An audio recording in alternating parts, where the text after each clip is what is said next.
So the Minnesota Vikings went out and traded for TJ Hockenson. It was a very interesting move at the time. Let's get into the film and see what Hockenson will bring to the Vikings and see how much better this will make them and how good it makes them as a whole. How good of a trade was it by both parties? We're first going to start off with this play. So this is his biggest highlight reel level play of the season. Doesn't seem like it should be on paper, though. You're looking at it right now saying, how could this be a highlight reel level play? Because all he's doing is running a check down route underneath the zone coverage that Seattle is running. So on paper, this is just, hey, if nothing else gets open, this should be able to get us a few yards here. However, right when this play begins, what you're going to see is exactly that. They throw the check down, he gets to this spot. This part is kind of what you expect to see. It's a first down and long. So, hey, you gain some yards, right? Good stuff. But this is where the value of a TJ Hockenson can come in. Some of these good receiving tight ends, part of their value is they can be difficult to take down in open space. You sometimes will have a lot of smaller guys trying to tackle them, and that's just always more difficult. It just is, especially when Hockenson still is pretty fast. The first defensive back goes low and misses. The second one does not go low. That was actually a linebacker, and he's able to break out of that, and he picks up a ton of yards on this play that an average tight end is just not picking up. So listen, Irv Smith Jr. is solid. He's not doing that, and he's also banged up right now, so he's not doing that for a couple of reasons. But even when he comes back, for the playoffs, you will have Hockenson. This is part of the value of a TJ Hockenson, is he is capable of doing this stuff. I've seen some of the critics of his game say he does disappear at times, which is probably fair, but A, he's a tight end. That's just kind of the nature of the position. And B, just because you're not a superstar doesn't mean you're not still very valuable. Like, this play is going to be another good example, I would say, of just kind of some of the value he can bring is in the red zone. One of the things that I'm very excited about with this addition of TJ Hockenson is just getting a consistent third option with Adam Thielen and with Justin Jefferson being a great 1-2 punch. Getting a third option is sometimes very important, especially in the red zone. You might see scenarios where both of those guys are double teamed and now someone else has to win a one-on-one matchup.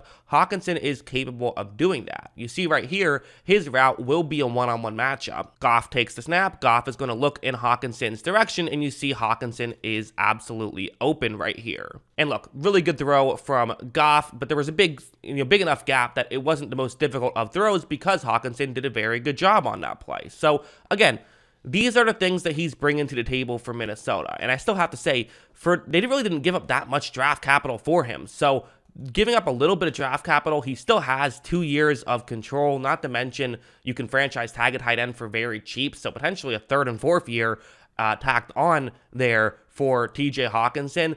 Really just, it feels like a great win from them. Let's go over to this play now. Another area that he can really come into play and be very good is going to be this zone coverage stuff. Very good against zone, I would say. Very good against this stuff. And not just like that first play I showed you where you're throwing routes that are they're just not paying attention to him. Sometimes you see tight ends get open that way of just no one pays attention to them so they can get yards that way. No, Hockenson is winning when they're paying attention to him. He's actually running the route that basically you just see receivers try to run successfully, of running an out route here, trying to get, you see how it can be in sort of a gap in coverage past the middle of the field, but just underneath the corner. And watch how when this play begins, you see, again, right here, one thing he does, good job of not giving away too much with his route running. I think that was very good. Did not make it clear where he's going, so a corner does not know exactly which direction he will go. But the corner, I think, is still in pretty good position to try to cut over and make this a difficult play on Hockenson. However, you're going to see, again, just a great finish on this route. Good throw from Goff as well. Goff's making some plays. It's got to give him credit. But I think Hockenson's doing a lot of stuff to give Goff a window to make that play, and he can make a tough catch. So, again, these are the kind of things that I do feel like Minnesota, again, I like Irv Smith Jr. I feel like they've missed this stuff for a good chunk of this season, despite the fact that they keep winning games. I think this could elevate the offense from being good to being that next level, really good offense that could potentially help them get through the NFC and get to the Super Bowl. A play like this is another example of exactly what he can do effectively, where you're going to have, it's just a pick play. But again, it's kind of worth noting that the pick play they're running here is they're having a wide receiver block for tight end here instead of the other way around. A lot of teams would have their tight end be the one blocking and their receiver running the route. Listen, doing that kind of gives away what you're doing a little bit sometimes with having the tight end on the outside, but not always. But still, it just kind of goes to show they do trust Hockenson to run this route. And for a good reason. Watch how explosive he is here. I mean, he gets incredibly open. That's wide open right there in an end zone situation. I do think Hockenson should be able to help them out in the red zone. If nothing else, he could potentially just take away some attention from guys like Justin Jefferson and Adam Thielen, and we all know what those guys can do. So if he can do that, that would be a ton of value. But I think the real way he will come in handy here is I think attention will be taken away by him and put on to other guys, and that's how he could really thrive and really get the most of his value. That's what I think will happen. And finally, one last play. It's going to be kind of similar, again, against a zone coverage play once again, but it kind of just goes to show, I think, his athleticism. Listen, this guy was the 8th overall pick for a reason, and one thing that is worth noting is guys who were drafted that high always get overvalued for the rest of their career. That's just a weird thing that happens. There's been studies on the fact that players who are drafted in the first round are more likely to get bigger paydays relative to how well they perform, simply because of the fact that they were first rounders, because they were good in college, all of that stuff, which maybe makes some sense. But that's also part of why I'm surprised that Hockenson didn't get more draft capital back from Detroit, because I do feel like that alone typically bolsters up your stock a little bit. But I also know the Vikings are a very analytically inclined team. They're probably not going to fall for that necessarily, but still.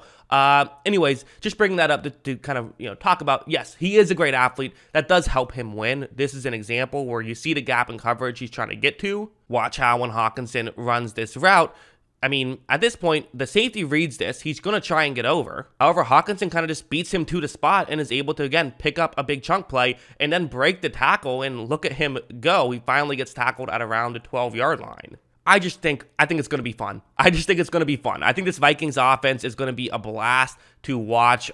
Kirk Cousins, really, again, people like to make fun of Kirk Cousins. He deserves some of it. He definitely is getting paid a lot here, but at the same time, he's still a solid quarterback, and kind of the situation that he is currently in should really help elevate all of this and allow them to be really competitive. And again, I've kind of talked about Irv Smith Jr. as like their typical 4th option.